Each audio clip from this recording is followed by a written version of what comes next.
కేసీఆర్ కూతురు కవిత కూడా Pawan Kalyan seriousness politician కాదు అని అంటున్నారు కదా, దీని మీద మీ అభిప్రాయం ఏంటి? సీరియస్నెస్ లేదు అనడానికి ఎలా అని చెప్తారు? సినిమా ఫీల్డ్ వదిలేసి వచ్చారు కదా, ఆయనకి అంత సీరియస్నెస్ లేకపోతే సినిమా ఫీల్డ్లోనే దొక్కి చేసుకుంటారు కదా. ఇక్కడికి వచ్చి ఇంత కష్టపడి డిప్యూటీ సీఎంగా చేయాల్సిన పని ఏంటి? అంటే ఆయన అన్ఫార్చునేట్గా డిప్యూటీ సీఎం అయిపోయారు అని చెప్పి అంటున్నారు కవిత గారు. అన్ఫార్చునేట్గా ఎవరండి, ఆయన చేశారు కాబట్టి పనులు, ఆయన బాగా చేశారు కాబట్టి ఆయన డిప్యూటీ సీఎం అయ్యారు. కూటమి ప్రభుత్వం కింద అలా అయ్యారు. కొంతమంది గిరిజనులకి చెప్పులు కూడా తీసిచ్చారు పవన్ కళ్యాణ్ గారు, దీని మీద మీ అభిప్రాయం ఏంటి? ఆయన చాలా డౌన్ టు ఎర్త్ అండి. ఎంత డౌన్ టు ఎర్త్ అంటే చెప్పారు కదా మీరు, చెప్పులు తీసిచ్చారని, అంత డౌన్ టు ఎర్త్. ఒక మాటలో ఏం చెప్తారు పవన్ కళ్యాణ్ గారి గురించి? పవన్ కళ్యాణ్ గారు ది బెస్ట్ అంతే, ఇంకేం చెప్పలేము. ముందు ముందు ఎలా చూడాలనుకుంటున్నారు? పవన్ కళ్యాణ్ గారు ఇంకా కొంచెం మంచి పోస్టులు తీసుకుని మంచి కమాండింగ్గా చేస్తున్నారు కాబట్టి ఇంకా కొంచెం పెద్ద పోస్ట్ ఏమైనా తీసుకుంటారని చూస్తున్నాం.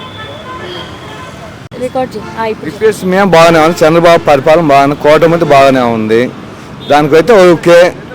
ఈ కదమా రాజకీయాలు అనేది అసమర్థ వ్యవహారం. బాబాయ్, అసలు పవన్ కళ్యాణ్ గారి పనితీరు ఎలా అనిపిస్తుంది మీకు? పనితీరు అంటే మాట ఖచ్చితం, మాట మడిచి. ఇప్పుడు నేను మధ్యతరగతి కుటుంబంనే, నేను పొలం వేస్తా, రైతు బాత ఒక్క మిర్చియే తేడా ఉంది, రేటే తేడా ఉంది, అది ఒక్కటి.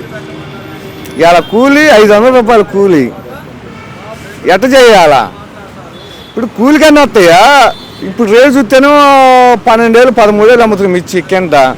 ఇప్పుడు కూలి అయితే కింటకు వచ్చి 15 మంది 20 మంది పోతున్నారు. ఆ లెక్కను చూసుకుంటే ఎంత నాది? అది ఒక్కటే డిమాండ్ మాది. ఏదైతే బాగానే ఉంది, పరిపాలన బాగానే ఉంది, ఏం ఇబ్బంది లేదు. బాబాయ్, అలాగే పవన్ కళ్యాణ్ గారి భార్య తిరుమలకి వెళ్ళి మొక్కు తీర్చుకుంటే కొంతమంది పిచ్చి పిచ్చిగా మాట్లాడారు కదా, దాని మాట్లాడండి. అవన్నీ ఒట్టి మాటలు. ఇప్పుడు దేవుడి గారికి బతితో పోతున్నాం, నమస్కారం చేసుకోవాలా, బతితో దండం పెట్టుకోవాలా, దేవుడికి ఇచ్చుకోవాలి తలనీలాలు. నేను బతితో పోతా, తలనీలాలు ఇస్తా.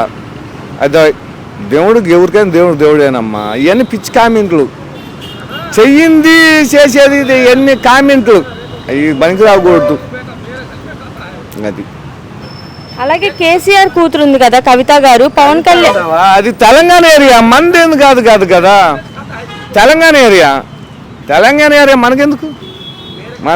మన ఇండియా మనది, విడిపోయింది, అది మనకి సంబంధం లేదు కదా. మరి ఆవిడ ఎందుకు అంటుంది పవన్ కళ్యాణ్ సీరియస్ పొలిటీషియన్ కాదు అని అంటుంది?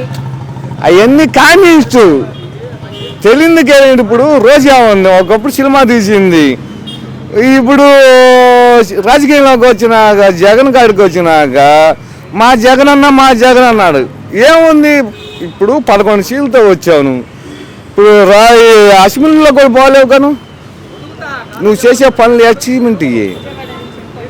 రైతుని ఆలకిచ్చినవా? ఏం ఆలకేయాలా? లేబర్ని ఆలకిచ్చినా ఆలకేయాలా? ఎందుకు? అంటే పవన్ కళ్యాణ్ అన్ఫార్చునేట్ గా డిప్యూటీ సీఎం అయిపోయాడు అని చెప్పి కవిత గారు అంటున్నారు కదా. అయ్యింది ప్రభుత్వం అమ్మా, అనుకూలంగా జనం ఇచ్చారు తీర్పు. నువ్వు ఇచ్చేదేంది? జనం తీర్పిచ్చారు. నువ్వు మాట్లాడే పిచ్చి పొరపాట్లు, జనం తీర్పు ఇస్తారు. ఇప్పుడు ఎవరు మాట్లాడో జనంలోనే ఉంది నాడి. రాజకీయ నాయకుడు మాట్లాడినా ఎవరు మాట్లాడినా అది కాదు, జనంలో నాడి ఎట్టుంటుంది ఒక్కసారి చూస్తా, రెండోసారి చూడరుగా. అది ఆయన కష్టపడి డిప్యూటీ సీఎం అయ్యాడా లేదంటే లక్కీగా అయ్యాడు? కేంద్రంలో పోరాడాడు, చంద్రబాబు జైల్లో ఉన్నప్పుడు పోరాడాడు, నేను అండగా అన్నాడు, బాగానే ఉంది. ఇలా డిప్యూటీ సీఎం బాగానే ఉందమ్మా అది. బాబాయ్, అలాగే కొంతమంది గిరిజనులకు కూడా పవన్ కళ్యాణ్ గారు చెప్పులు ఇవ్వడం అనేది జరిగింది కదా, దీని మీద మీ అభిప్రాయం ఏంటి?